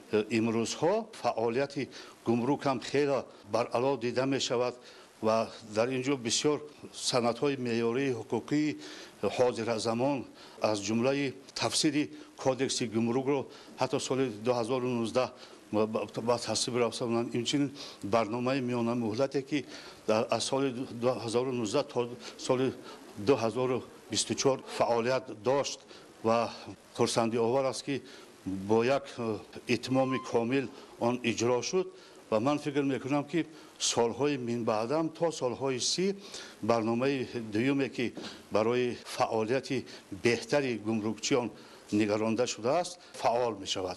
маврид ба таъкид аст ки хадамоти гумрук дар ғанӣ гардонидани буҷети давлатӣ яке аз ниҳодҳои калидӣ маҳсуб ёфта нақши он дар самти танзими фаъолияти иқтисодии хориҷии ҷумҳурӣ муҳим аст. таъмини амнияти иқтисодии мамлакат рисолати асосии хадамоти гумруки назди ҳукумати ҷумҳурӣ буда ин рӯ ҳамчун мақомоти ҳифзи ҳуқуқ фаъолият намуда дар рушди соҳаҳои иқтисодиву иҷтимоии кишвар таъсиррасон мебошад. рисолати хадамоти гумрук ҳамчун мақомоти ҳифзи ҳуқуқ бар мубориза бар зидди қонуншиканиҳои гумрукӣ ва қочоқи молу маҳсулот, ҷилавгирӣ аз гардиши ғайриқонунии маводи мухаддир, яруқи оташфишон, аслиҳа, ҳифзи сарватҳои моддиву фарҳангӣ ва назорат аз болои содироти молҳои муҳими дорои аҳамияти стратегӣ нигаронида шудааст. ҷиҳати боз ҳам баланд бардоштани эҳсоси ватандӯстӣ ва худшиносиву худогоҳии сокинон хосан насли ҷавон дар шаҳри Бохтар ҳамоиш баргузор гардид. идомаи мавзӯъ дар гузориши ҳамкоронамон. дар шаҳри бохтар вохӯрӣ ва мулоқоти роҳбарияти раёсати вазорати корҳои дохилӣ дар вилояти хатлон бо ҷавонони фаъоли шаҳру ноҳияҳои минтақаи бохтар баргузор гардид. зимни суханрониҳо аз дастгириву ғамхориҳо ва нишондиҳандаҳои паёми навбатии президенти ҷумҳурии тоҷикистон пешвои миллат муҳтарам эмомалӣ раҳмон нисбати қишри ояндасози давлату миллат ҷавонон ёдоварӣ гардида гуфта шуд ки дар даврони соҳибистиқлолии кишвари азизамон барои таълиму таҳсил фароғату истироҳат машғул шудан ба варзишу тамрин барои ҷавонону наврасони мамлакат бахусус вилояти хатлон тамоми имконият ва шароити мусоид фароҳам оварда шудааст. зикр гардид ки муттаҳид гардидани ҷавонони вилояти хатлон зери сиёсати сулҳпарваронаи пешвои муаззами миллат аз иродаvu ватандӯстӣ ҳисси баланди масъулиятшиносӣ ғурури милливу худшиносӣ насди ҷавони минтақа гувоҳӣ медиҳад ва имрӯзҳо ҷавонони саодатманди вилояти хатлон баҳри ободониву созандагӣ ва саҳм гузоштан дар пешрафту тараққиёти ватани азизамон дар як қатор муассисаҳои олӣ бо нуфузи кишвар ва хориҷ аз он таҳсил намуда бо аз худ намудани донишҳои замонавӣ барои рушди мамлакат саҳми худро гузошта истоданд. ҳамчунин зикр гардид ки ҳадафи асосии баргузории мулоқот ин ҷалби ҷавонони фаъол ҳамчун нерӯи пешбарандаи ҷомеа ва созандагони миллат баҳри нигаҳдории солимии оилаҳо ва ҷомеа, тарғиб намудани дастовардҳои замони истиқлоли давлатӣ, бурдани корҳои фаҳмонидадиҳӣ байни наврасону қишрҳои осебпазир ҷиҳати аз байн бурдани падидаҳои халалдоркунандаи манфиатҳои давлату миллат ва суботу оромӣ, аз ҷумла коҳиш додани шиддати ҷинояткорӣ байни ноболиғону ҷавонон, решакан намудани ифротгароӣ ва хурофотпарастӣ, хотима бахшидан ба содирнамоии ҳаракатҳои тахрибкорона дар дохил ва хориҷи кишвар мебошад. бо ин мақсад иброз гардид ки ҷиҳати ноил шудан ба ҳадафҳои зикргардида бояд ҷавонони фаъол ҳарчи бештар ҳамкориро бо мақомоти милитсияи вилоят тақвият дода дар солимии хонаводаҳо, баланд бардоштани маърифати ҳуқуқии наврасону ҷавонон, аз байн бурдани падидаҳои номатлуб дар байни наврасону баъзе ҷавонони ноогоҳ, таъмини волояти қонун ва тартиботу суботи сиёсӣ саҳми арзандаи худро гузоранд. дигар иштирокчиёни вохӯрӣ низ баромад намуда бо ироаи дархосту пешниҳодҳо ҷиҳати ба роҳ мондани механизми нави корбарӣ бо ҷавонон, самаранок гардонидани корҳои профилактикӣ ва фаҳмонидадиҳӣ, роҳандозӣ намудани роҳу усулҳои нави таъсиррасон бо қишрҳои осебпазири ҷомеа таклифҳо намуданд. илова бар ин насли ояндасоз иброз доштанд ки дар навбати худ бо таҳсили намунавӣ ва кору пайкори созанда дар рушду гулгулшукуфоии тоҷикистони соҳибистиқлол саҳми арзандаи худро мегузоранд. дар фарҷом як қатор ҷавонони фаъол барои саҳми арзанда гузоштан дар тартиботу оромӣ ва ҳамкории судманд бо мақомоти корҳои дохилии шаҳру ноҳияҳои вилояти хатлон бо сипоснома ва дигар тӯҳфаҳо сарфароз гардонида шуданд. дар шаҳри Конибудон бо мақсади беҳтар гардонидани ҳолати мелиоративии заминҳои кӯрами обӣ ва рӯёнидани ҳосили фаровон дар мавсими нав тадбирҳои муҳим амалӣ мешаванд. гузориши Собир Аюбӣ ва Саҳбон Қурбонов. ҷиҳати иҷрои дастуру супоришҳои пешвои миллат президенти ҷумҳурии тоҷикистон муҳтарам эмомалӣ раҳмон оид ба истифодаи оқилонаву самараноки замин гирифтани ҳосили баланд таъмини амнияти озуқавории мамлакат кишоварзони шаҳри конибодом аз тамоми захираю имкониятҳои мавҷудаи соҳа пурсамар истифода менамоянд. имрӯзҳо дар хоҷагиҳои кишоварзии шаҳр баҳри заминагузорӣ барои гирифтани ҳосили фаровон дар мавсими нав тадбирҳои судманд роҳандозӣ карда мешаванд. беҳтар намудани вазъи инфраструктури соҳаи обрасонӣ ва беҳтар намудани ҳолати мелиоративии заминҳои кишоварзӣ, таъмири саривақтии дастгоҳҳо ва пойгоҳҳои обкашӣ аз ҷумлаи чунин тадбирҳо маҳсуб меёбанд, ки аз ҷониби идораи беҳдошти замин ва обёрии шаҳр амалӣ карда мешаванд. ҷиҳати саривақт ва босифат таъмин намудани хоҷагиҳои деҳқонӣ бо оби полизӣ дар мавсими нав, омодасозии хатти шабакаҳои обёрӣ бо истифода аз техникаву механизмҳои идора, маъракаи тозакунии заҳбуру заҳкашҳо, каналу ҷӯйборҳо ки яке аз тадбирҳои муҳими агротехникӣ маҳсуб меёбад, бо маром ҷараён дорад. айни замон барои беҳтар шудани ҳолати мелиоративии заминҳои кишоварзӣ, миробҳо 4 адад экскаваторҳоро барои тоза кардани заҳкашу заҳбурҳои хоҷагиҳо самаранок истифода мебаранд. мавриди тазаккур аст ки заминҳои корами обии конибодом ҳосилхез буда, баъди тоза кардани каналу заҳбурҳо ҳолати мелиоративии заминҳо хуб гардида, аз онҳо зиёда аз 2-3 ҳосил ба даст оварда мешавад. ҳозир мо ҳаракат карда истодаем ки ҳамаи каналу заҳбурҳои тоза намуда, аз лойқа тоза намуда ба мавсими обёрӣ 2025 тайёрӣ дида истодаем. 25 000 кубометр нақшаи тоза кардани канала 32 000 куб тоза намудем ки ин 130%-ро ташкил медиҳад. ҳамаи иншоотҳои обрасонии дар муовизини идораи давлати беҳдошти замин будаги 190 донаро ташкил медиҳад. ҳозир таъмир карда истодаем.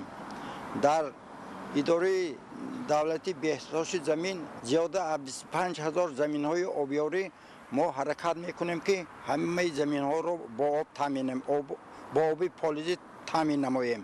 мо ҳозир бо 8 ассоатсияти истифодаи об шартнома баста, шартноми 3 тарафа баста шартномабандӣ давом дода истодааст. 4 экскаватор ҳозир канали Калони Фарғонаро тоза карда истодаанд.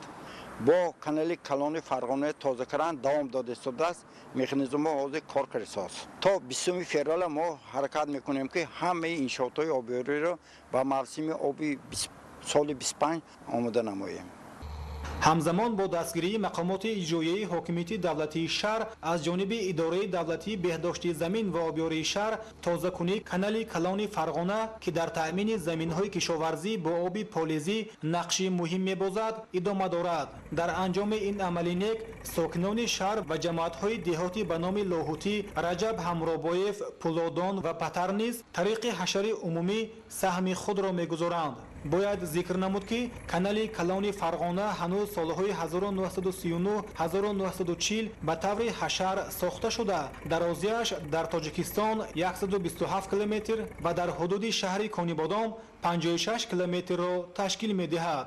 бояд гуфт ки кишоварзони Конибодом дорои беш аз 9244 гектар замини корам мебошанд ва зироатҳои гуногунро киш намуда дар таъмини амнияти озуқавории мамлакат саҳмгузорӣ менамоянд. саривақт ва босифат тоза намудани заҳбуру заҳкашҳо, омодасозии шабакаҳои обрасонӣ барои таъмин намудани заминҳои кишоварзӣ бо об заминаи хубест барои деҳқонон дар рӯёнидани ҳосили фаровон дар мавсими нав.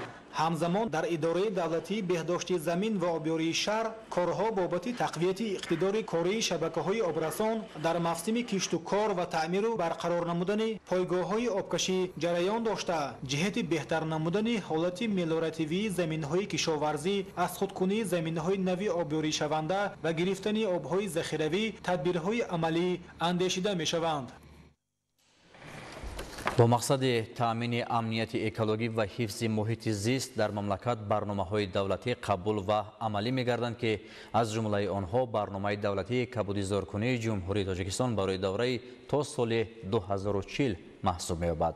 در زمینه تطبیق این برنامه در شهر و ناحیه‌های مملکت اقدام نهالشینانه راه اندازی شده. کارمندان کسب و کار گوناگون با توصیه عالمان و متخصصان ساحه کشاورزی در موضع‌های معین درختان همیشه سبز و سایه افکن و میوه دهنده شنیدند.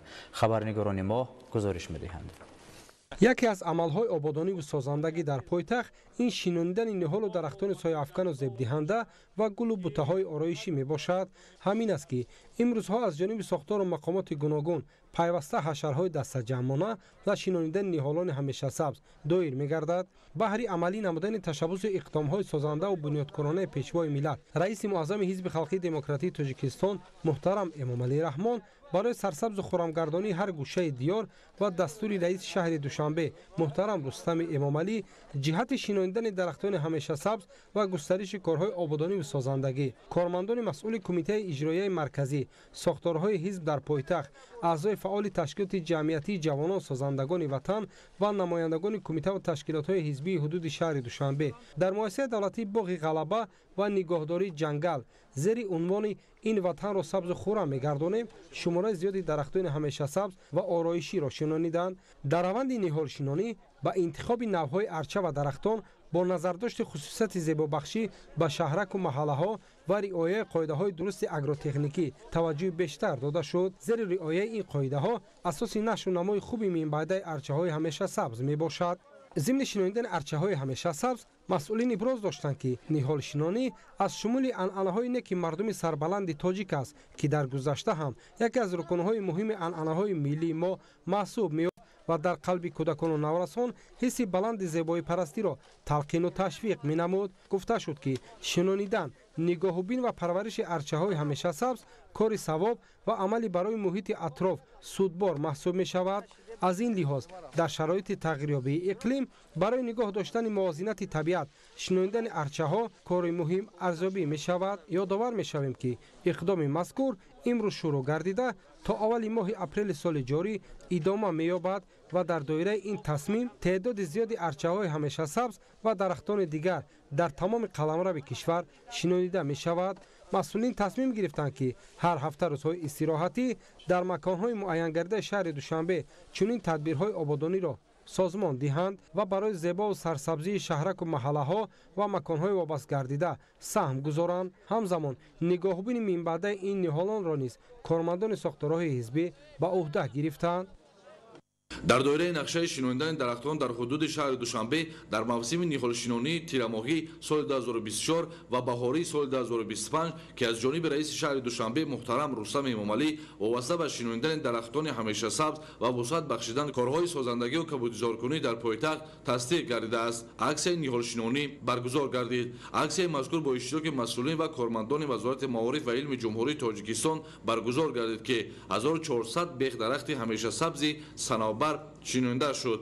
یادآور می‌شویم که در پیام پرزیدنت جمهوری تاجیکستان پیشوای ملت محترم امامعلی رحمان به مجلس عالی جمهوری تاجیکستان 28 دکمبر سال 2023 تاکید گردید که با نظرداشت تغییریابی اقلیم و با مقصد بهتر کردن وضع اکولوژی جمهوری اینچنین مهیا نمودن شرایط هرچه بیشتر و مساعدت زیست برای اهالی به حکومت مملکت کمیته حفظ محیط زیست و تمام ساختار و مقامات دولتی سفارش داده می‌شود که برنامه مشخص دولتی عاید به کبودزارکنی مملکت را برای دوره‌های تا سال 2040 قبول و عملی نمایند. مورد به تاکید است که با قرار حکومت جمهوری تاجیکستان برنامه دولتی عاید به کبودزارکنی جمهوری تاجیکستان برای دوره تا سال 2040 قبول گردید که طبق آن در مرحله یکم سال 2025-2027 در جمهوری بیش از 10 میلیون بیخ نهال و بوته شنانیده می شود. باعث ذکر است که شنانیدن درخت نگاهبین و پرورش آن چون عنعنه و سنت نیک پذیرفته شده کار ثواب و در این برابر عمل برای طبیعت فایده‌آور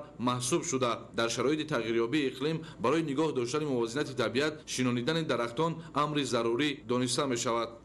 дар доираи иҷрои барномаи давлатии кабудизоркунии ҷумҳурии тоҷикистон барои давраи то соли 2040 дар муассисаи давлатии боғи ғалаба ва нигоҳдории ҷангали шаҳри душанбе аз ҷониби кормандони кумитаи ҳифзи муҳити зисти назди ҳукумати ҷумҳурии тоҷикистон ва тамоми кормандони зерсохтори он ҳашари дастаҷамъона ташкил гардида беш аз 5000 бех ниҳолҳои сояафкан ва сузанбарг шинонида шуд. тибқи амалгардонии нақшаи муайян гардидаи мақомоти иҷроияи ҳокимияти давлатии шаҳри душанбе барои солҳои 2025-2027 дар шаҳри душанбе шинонидани 450 000 бехниҳол ба нақша гирифта шудааст ки ин барои сарсабзу хуррам ва зебо гардонидани симои пойтахти кишвар шаҳри душанбе нақши назаррас дорад. маҳз неъмати бебаҳо истиқлолияти давлатии ҷумҳурии тоҷикистон аст ки ҳамасола аз ҷониби ҳукумати кишвар барои кабудизоркунӣ ва шинонидани ниҳолу дарахтон ки барои нигоҳдорию беҳтар намудани тозагии ҳифзи муҳити зист равона мегардад чораҳои зарурӣ андешида мешавад. дар раванди ҷаҳонишавӣ ва зиёд гаштани корхонаҳои саноатӣ нақши кабудизорнамоии кишвар барои беҳтар гардидани вазъи ҳаво ва тозагии оксиген басо назаррас аст. аз ину сокинони кишвар талош бар он менамоянд ки дар раванди ободу зебо гардонидани ҳар гӯшаву канори кишвар саҳм гузоранд. дар асоси дастуру супоришҳои президенти ҷумҳурии тоҷикистон пешвои миллат муҳтарам эмомалӣ раҳмон бо ибтикори мақомоти иҷроияи ҳокимияти давлатии вилояти хатлон ва сарроясати ҳифзи муҳити зисти вилоят дар маркази шаҳри бохтар ва кӯчаи хиёбонҳо корҳои сабзу хуррамгардонӣ гузаронида шуд ки дар он роҳбарияти вилоят масъулини шаҳри бохтар сокинони маҳаллӣ ва кормандони ташкилоту муассисаҳо иштирок намуданд. масъулин иброз доштанд ки ниҳолшинонӣ бояд ба як анъанаи нек ва масъулияти шаҳрвандии ҳар як сокин табдил ёфта нигоҳубини дурусти ниҳолҳо обёрии саривақтӣ ва муҳофизати онҳо аз зараррасонҳо вазифаи муҳими масъулини соҳа ва ҳамаи истифодабарандагони муҳити зист мебошад. нигоҳубини мунтазам аз ҷумла обёрии нурирасонӣ ва муҳофизат аз зараррасонҳо барои рушди пурраи ниҳол зарур аст. дар ин тадбири оммавии экологӣ ҷавонон, калонсолон ва кормандони ташкилоту муассисаҳои мухталиф ҳама баҳри саҳмгузорӣ дар солим нигоҳ доштани муҳити зист, шинонидани дарахтон ва тозаю озода нигоҳ доштани кӯчаю хиёбон ва гулгаштҳо сафарбар гардиданд. тадбири мазкур ки дар маркази шаҳри бохтар баргузор гардид намунаи барҷастаи ҳамбастагии ҷомеият дар роҳи солим нигоҳ доштани муҳити зист мебошад. дар доираи ин иқдомҳо ба шаклдарории дарахтони ҳамешасабз низ бо тартиби мунтазам анҷом дода шуд. ин амал на танҳо ба зебогии муҳити атроф балки ба солим нигоҳ доштани дарахтон мусоидат мекунад. барои солим нигоҳ доштани муҳити зист ва баланд бардоштани сатҳи маърифати экологӣ дар ҳошияи корҳои сабзу хуррамгардонӣ миёни сокинон корҳои фаҳмондадиҳӣ баргузор гардиданд. мутахассисон аҳамияти тоза нигоҳ доштани муҳит, ҷудо кардани партовҳо, истифодаи такрорӣ ва сарфаи обу захираҳои табииро ба мардум фаҳмониданд. қобили зикр аст ки дар тамоми шаҳру ноҳияҳо корҳои бунёдкориву созандагӣ, ниҳолшинонӣ ва кабудизоркунӣ вусъат бахшида шуда барои ободу зебо нигоҳ доштани ҳар як деҳа, маҳалла, ҷамоатҳои шаҳраку деҳот тадбирҳои самарабахш андешида шуда истодааст. тадбирҳои кабудизорнамоӣ ва сабзу хуррамгардонӣ бо роҳандозии аксияи ниҳолшинонии саҳми ман дар шаҳри ман ки имрӯз бо иштироки шумораи зиёди аҳли ҷомеаи шаҳри норак дар мавзеи интихобнамудаи мутахассисони соҳа доиру баргузор карда шуд, гувоҳӣ аз он медиҳад ки сокинони шаҳри нурофарон дар асоси дастуру ҳидоятҳои раҳнамунсози пешвои муаззами миллат президенти ҷумҳурии тоҷикистон муҳтарам эмомалӣ раҳмон диёри хешро то истиқбол аз ҷашни 35-солагии истиқлолияти давлатӣ ба яке аз шаҳрҳои сарсабзу гулпӯш мубаддал менамоянд. бо ин мақсад тибқи нақшаи таҳрезӣ гардидаи мақомоти иҷроияи ҳокимияти давлатии шаҳри норак бахши ҳифзи муҳити зист ва кормандони касбу кори гуногун субҳи имрӯз бо ҳисси баланди хештаншиносию ватандӯстӣ ба ҳашари дастаҷамъона баромада дар мавзеи сари бораи маркази шаҳр ниҳолҳои гуногун шинониданд. иброз гардид ки роҳандозии тадбирҳои сабзгардонӣ дар шаҳри норак дар асоси дастуру супоришҳои асосгузори сулҳу ваҳдати миллӣ пешвои муаззами миллат президенти ҷумҳурии тоҷикистон муҳтарам эмомалӣ раҳмон ва мақомоти иҷроияи ҳокимияти давлатии вилояти хатлон ҷиҳати ба шаҳри сабз табдил додани шаҳри норак ҳар ҳафта روزهای استراحت دایرو برگزار کرده می شود. در معرکه امروزه نهالشینانی که تحت اکسیه سبزگردانی سهم من در آبادی شهر من پیوسته در شهر نورک با ابتکار مقامات اجرایی حکومت دولتی شهر دایر کرده می شود، با سهم اهل جامعه شهر در موضع انتخاب گردیده 1500 بیخ نهالهای سایه افکن و همیشه سر شنانیدند که به این گوشه زیبا منظر زیباگی دیگر ضم می نماید. ذکر نمودن جایز است که شنانیدن نهال در فصل زمستان عین مدعا بوده، نهال شنانیده در آینده خوب نشأ و نما می نماید. هدف از راه اندازی تدبیرهای سبزگردانی و نهال شنانی با مساعد آمدن باد و هوا در فصل زمستان شهادت از آن می‌دهد که در آینده تل و تپه و دامنکوهای شهر نورک با شنانیدن نهالکان گوناگون سرسبز و خرم می‌گردد.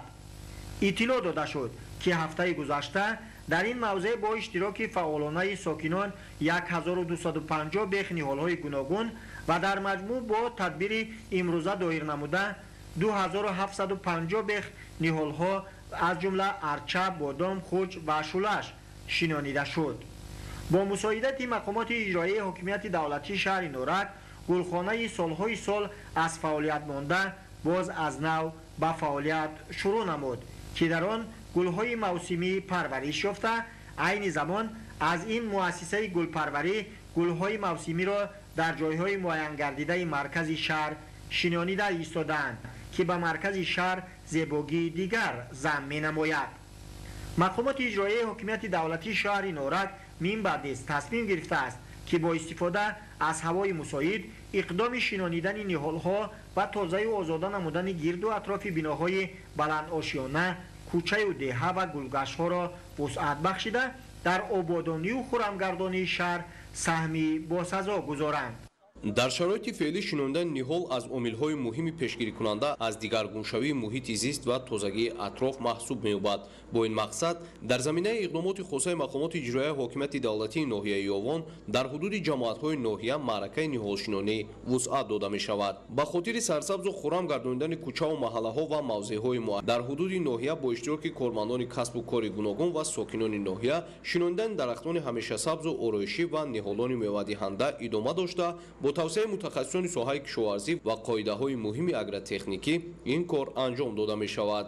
این نوبت در حدود جماعت‌های دهاتی ستاره سرخ، گلسرا یوسفова، آبشاران و چارگل با اقدام مقامات اجرایی حکومت دولتی ناحیه یاوان معرکه نهالشنانی دایر گردید. در این کار دستجمعانه بیش از 5000 بیخ نهال درختان همیشه سبز و آرایشی و در موضع‌های معین نهال درختان میوه‌دهنده منطقه باب گردیده شنانیده شد. کارمندان کسب و کار گوناگون و ساکنان ناحیه در معرکه نهالشنانی اشتراک نموده با توسعه کشاورزان صاحب تجربه و انابت قاعده‌های خاص شناندن نهال در سرسبز و خرمگردانی محل سهم گذاشتند.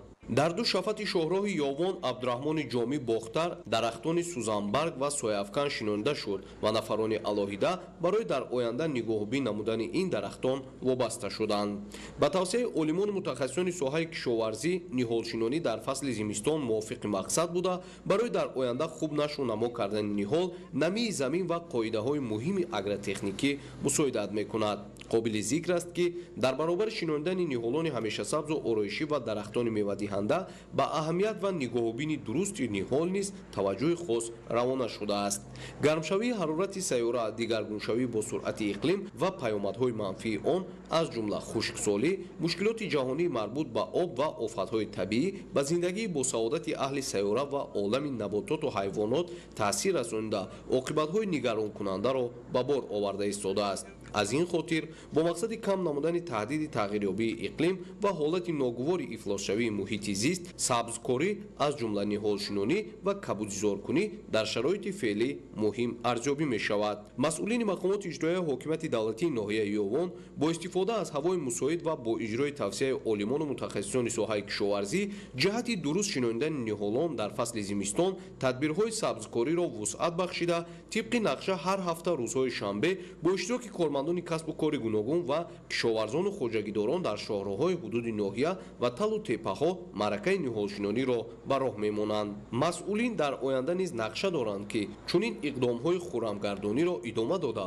бо шинонидани ниҳолони ҳамешасабзу ороишӣ ва дарахтони мевадиҳанда дар тозагии муҳити зист ва кам гардидани хатари дигаргуншавӣ бо суръати иқлим саҳми муносиб гузоранд.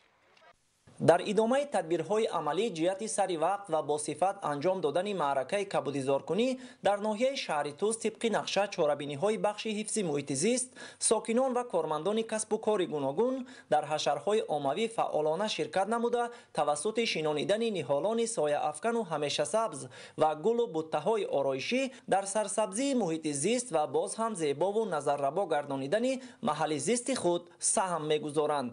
имрӯзҳо бо истифода аз мавсими мусоид дар баробари бунёду барқарорсозии боғу тогзор ҳамзамон дар шафати роҳҳои мошингард кӯчаву роҳравҳо назди биноҳои маъмуриву хизматрасонӣ ва дигар гулгашту мавзеъҳои истироҳативу фароғатии ҳудуди ноҳия шинонидани ниҳолони ҳамешасабз ва гулу буттаҳои ороишӣ бо маром идома дорад.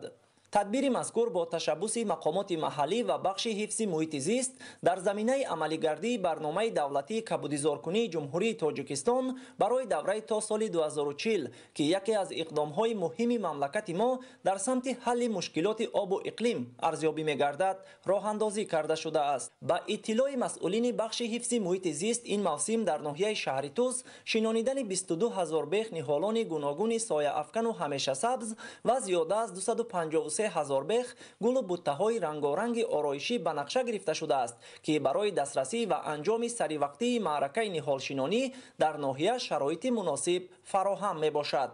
ба гуфтаи ташаббускорон баҳри сарсабзии минбаъдаи ниҳолони шинонидашуда пеш аз ҳама ба интихоб ва сифати ниҳол ҳамчунин риояи қоидаҳои тавсиянамудаи мутахассисон ҳангоми шинонидани он ба инобат гирифта мешавад. сокинони ноҳияи шаҳри Туз бо дарки масъулияти баланди шаҳрвандӣ иброз менамоянд ки минбаъд низ дар чунин тадбирҳои оммавии экологӣ фаъолона ширкат карда тавассути кабудизоркунӣ ва тозаву озода намудани атрофи манзили зист кӯчаву роҳравҳо назди ташкилоту муассисаҳо ва дигар маконҳои ҷамъиятӣ дар беҳдошти ҳифзи муҳити зист ҳиссаи муносиби худро мегузоранд.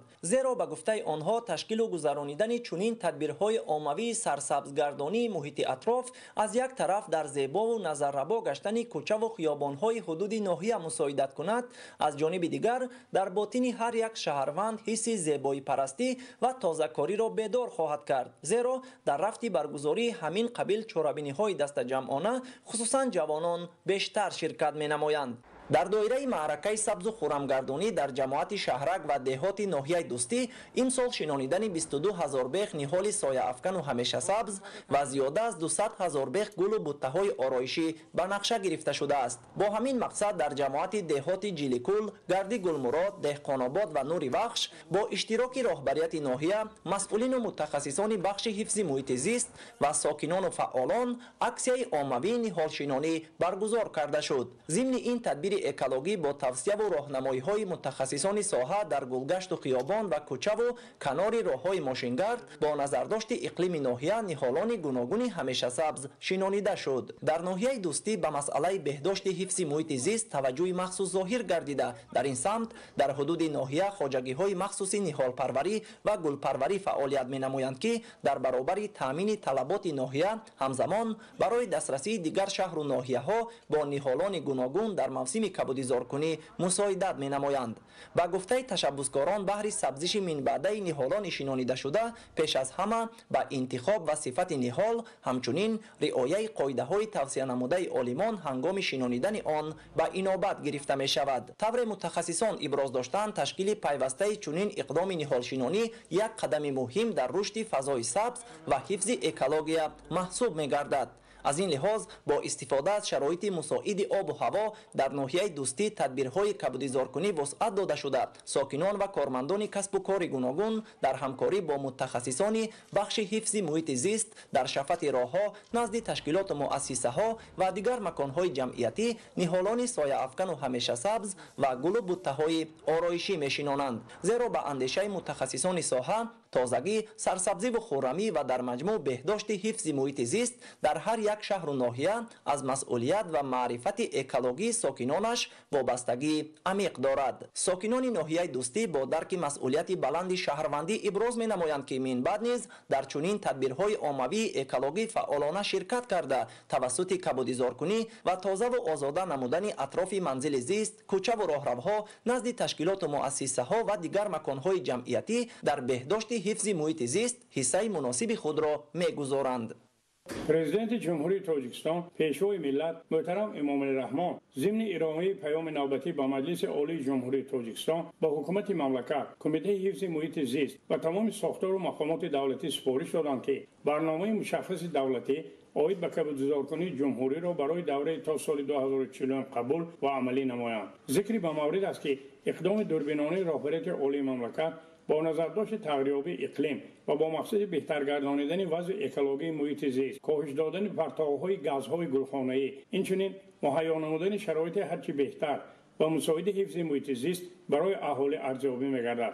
در دایره دستور هدایت‌های پرزیدنت مملکت و عملی سازی برنامه دولتی کبودیزارکنی جمهوری تاجیکستان برای دوره تا سال 2040 با تشبث مقامات اجرایی حاکمیت دولتی و بخش حفظ محیط زیست ناحیه شهرستان در موضع چشمسار کنار شاهراه دوشنبه شهرستان خوجند چناق معرکه نهال شنانی دایر کرده شد. در این چهاربینی سری وقتی برابر مسئولین و کارمندان بخش حفظ محیط زیست، همزمان کارمندان مقامات اجرایی حاکمیت دولتی، شعبه کشاورزی، مؤسسه دولتی نگهداری راههای اتومبیلگرد و ساکنان دهه چشمسار فعالانه شرکت ورزیدند. طبق اطلاع مسئولین بخش حفظ محیط زیست ناحیه، شناندن درختان میوه دهنده، آرایشی و همیشه سبز در چند دوره گذرانده شده. فعلا در شاهراه دوشنبه شهرستان خوجند چناق بیش از 1500 عدد درختان آرایشی و همیشه سبز شنانیده شد. حشرچیان معرکه نهال شنانی با استفاده تکنیک سهم خویش را در کبودیزارکنی این سرزمین کاهندیار گذاشته سیاست دولتی حکومت کشور را در عمل تطبیق نموده ایستادند. ذکر گردید که برنامه مذکور خیلی به مورد و سری وقتی بوده. محیط زیست علاوه ساکنان سیاره را برای رشد و رونق زندگی آسایشته می‌باید تامین می‌نماید. در این روند شناندن درختان همیشه سبز سوزنبرگ از آن جهت فایده آور میباشد که برابر افزون ساختن نمای ظاهری شاهراه باز در تولید هوای تازه مساعدت میکند. مورد تذکر است که ساکنان محنتکش و سازنده ناحیه شهرستان در برابر دیگر تشبس‌ها و عملی سازی برنامه دولتی کبودیزارکنی دقت و اعتبار خاصه داده در هر گوشه و کنار راه نزد کارگاه و کارخانه‌های اقتصادی و اجتماعی، بناهای استقامتی، مرکزهای سلامتی، مؤسسه‌های تحصیلات میانه عمومی، لیسه، گیمنازی‌ها و کوچه و خیابان‌ها درختان همیشه سبز سوزنبرگ و سایه افکن شنانیده سهم ارزشمند خویش را جهت برقرارسازی حالت اکولوژی هوای اتمسفر، نگهداری استوار توازن طبیعی، مطابق شوی با روندهای تغییرآب اقلیم و کاهش دادن گازهای گلخانه‌ای گذاشته ایستاده‌اند. باعث ذکر است که فعلا در ناحیه به پرورش درختان گوناگون میوه دهنده و آرایشی توجه مخصوص ظاهر کرده. طبق اطلاع مسئولین کارمندان بخش حفظ محیط زیست ناحیه در میدان 4 هکتار به پرورش نهالان سبز مشغول میباشند. مسئولین نیت دارند که صورت معرکه نهالشنانه را وسعت بخشیده در دوام سال باز بیش از 20,000 بیخ درختان میوه دهنده همیشه سبز، سایه افکن و آرایشی شنانند. با مقصد تطبیق عملی قرار حکومت جمهوری تاجیکستان درباره برنامه دولتی کبودیزارکنی جمهوری تاجیکستان برای دوره تا سال 2040 در ناحیه مسجد تدبیرهای نهالشنانی، آبادی شفافیت راهها و جلب همگان به سبز و خرمگردانی راه اندازی شده است. موضع اساسی نهالشنانی دو کنار شاهراه دوشنبه بوستان چناق در حدود ناحیه مسجد انتخاب گردیده در معرکه نهالشنانی اقدام همگانی کارمندان تشکیلات اداره‌ها سهمگذاری می‌نمایند. در روزهای استراحتی فارغ از فعالیت کارمندان ساحه معارف، آموزگاران، کارمندان بخش خواجگیداری مؤسسه‌های تعلیمی بهر سهمگذاری در یک گوشه دیار برآمده نهال‌های سده، سفیددار و نهال‌های آرایشی و میوه‌دهنده را با توصیه متخصصان در کنار شاهراه شنانیدند. برای نشانمای خوب نهال‌ها موافق به معیار و طلبات چقوری تامینات آب و قطار معین شنانیدن نهال‌ها تکنیک‌های ضروری استفاده شده امروز همگان کارمندان ساحه معارف با دست و دل گرم زیاده از 2000 بیخ نهال شنانیدند. این موضع کنار شاهراه دوشنبه بوستان چناق نزدیک به جماعت دیهات سوغدیان و شهرک گنج‌آباد از درآمد ناحیه آغاز یافته بنابر اقلیم خشک و کم‌آبی همچون چراگاه استفاده برده میشد و در نظر داشت اهمیت مهم شاهراه در انتقال مال و محصولات رفت آمد سیاحان و مهمانان مسئولین مقامات اجرایی حاکمیت دولتی ناحیه مسجد تصمیم گرفتند که در دو کنار راه با شنانیدن نهال‌های آرایشی و میوه‌دهنده به حسن موضع تراوت نو بخشند. دوام 10 روز است که در این موضع کارهای آمادگی بهر نهالشنانی سبز و خرمگردانی ادامه داشته در این مدت طریق حشر دست جمعی بیش از 4000 بیخ نهال شنانیده شده است و طوری تاکید شد موافق به نقشه کاری مقامات اجرایی حاکمیت دولتی ناحیه مسجد در موسم سالهای 2024-2025 در موضع‌ها، محله‌ها و جماعت دیهات کنار راه‌های اساسی بیش از 25000 بیخ نهال شنانیده می‌شود و حالا تدبیرهای سبز و خرمگردانی محل ادامه دارد.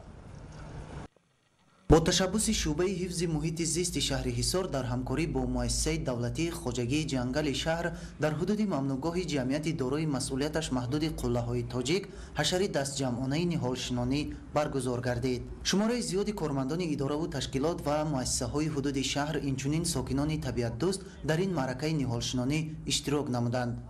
با استفاده از نمناکی زمین و رعایت قاعده‌های درست نهالشنانی در دو شفت راه نوتأسیس داخل ممنوعگاه نهالان همیشه سبز نوع مژاولنیک و طول شنانیده شد. چنین تدبیر جهت بنیاد و برقرار نمودن جنگلزارها و زیبا و نظرربا کردن محیط زیست زمینه‌گذاری می‌نماید. در این معرکه دستجمعانه نهالان همیشه سبز از نهالخانه مؤسسه دولتی خوجگی جنگل شهر حصار دسترس گردیدند. در اساس دستور سپارش‌های اساسگذار صلح و وحدت ملی پیشوای ملت پرزیدنت جمهوری تاجیکستان محترم امامعلی رحمان وابسته به سبز و خرمگردانی محیط اطراف طبق نقشه تصدیق گردیده مقامات اجرایی حاکمیت دولتی شهر حصار در موسم نهالشنانی سال 2025 از جانب شعبه حفظ محیط زیست 15000 بیخ نهالان همیشه سبز و سایه‌افکن و درختان میوه‌دهنده شنانیده می‌شود. تا امروز مسئولین توسط تشکیل نمودن چنین حشرهای دستجمعانه زیاده از 2600 بیخ نهالان را در موضع‌های گوناگون شهر شنانیدند که این تدبیر همانا ادامه دارد. مطابق با نمناکی خاک و اقلیم هر منطقه شنانیدن نهال، کافتن چوقوری، طرز درست زیر خاک کردن ریشه نهال، اینچنین آب و غذادهی از روی توصیه متخصص باعث بران می‌گردد که نهال نو شنانیده شده خوب نشأونما یابد و در آینده زیبایی موضع را تامین نماید. امروز از جانب کمیته اجرایی حزب خلقی دموکراتیک تاجیکستان در شهر وحدت 600 بیخ درختان سایه‌افکن و آرایشی شنانیده شد. مسئولین ضمن برگزاری ابراز نمودند که بزرگان ما از گذشته تا امروز عملهای نهال شناندن و مکانی را تازه و آزاده نمودن را از جمله عملهای نیک و شایسته معنیداد نمودند. نگاهبینی نهال با رعایت چاره‌بینی اگرتکنیکی طلبات اساسی مسئولین میباشد و به این سمت نفران صاحب تجربه سفربر گردیدند.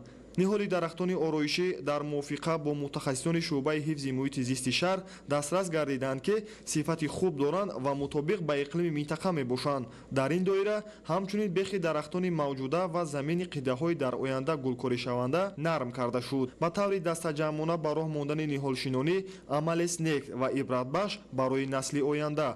در حشر نهالشنانی و سبز و خرمگردانی اینچنین ساکنان طبقه‌های گوناگون یعنی جوانان، نفران میانه سال و شخصان روزگار دیده اشتراک نمودند.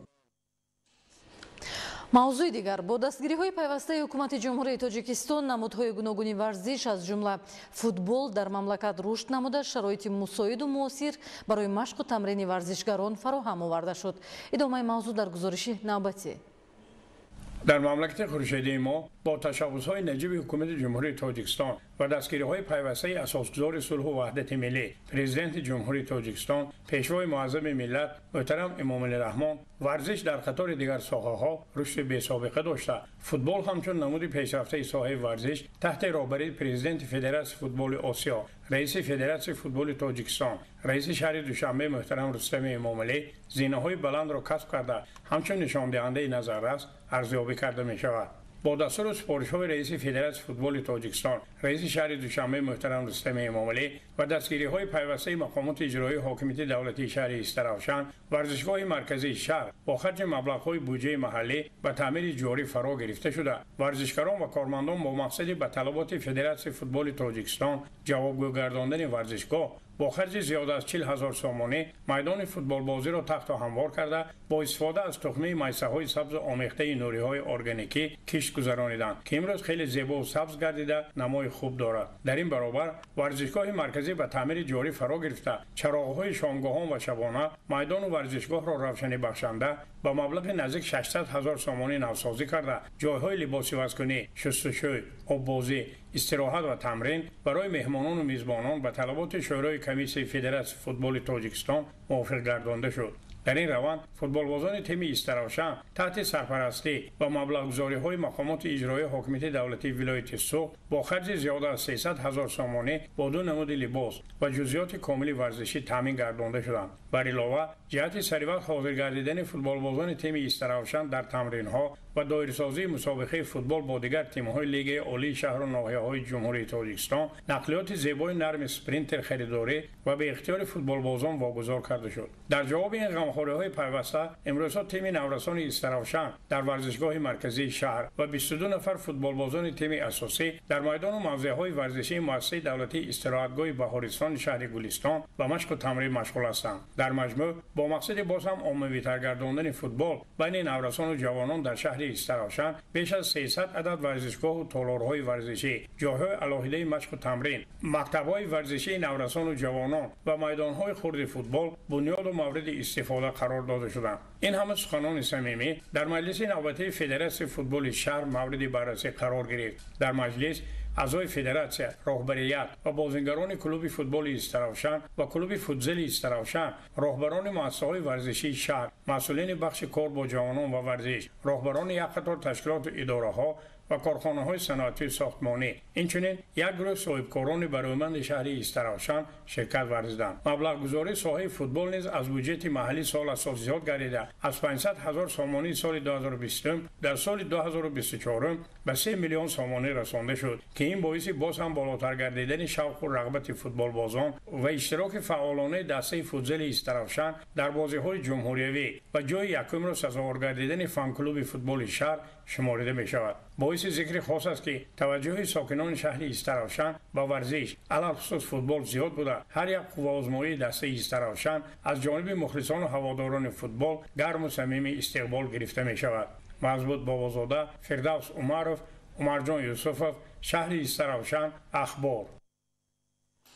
دوام سالهای اخیر دستاوردهای ورزشکاران تاجیک از مسابقه‌های با نفوذ جهانی بیشتر شده ثمره دستگیری‌های پیوسته حکومت مملکت ارزیابی می‌شود.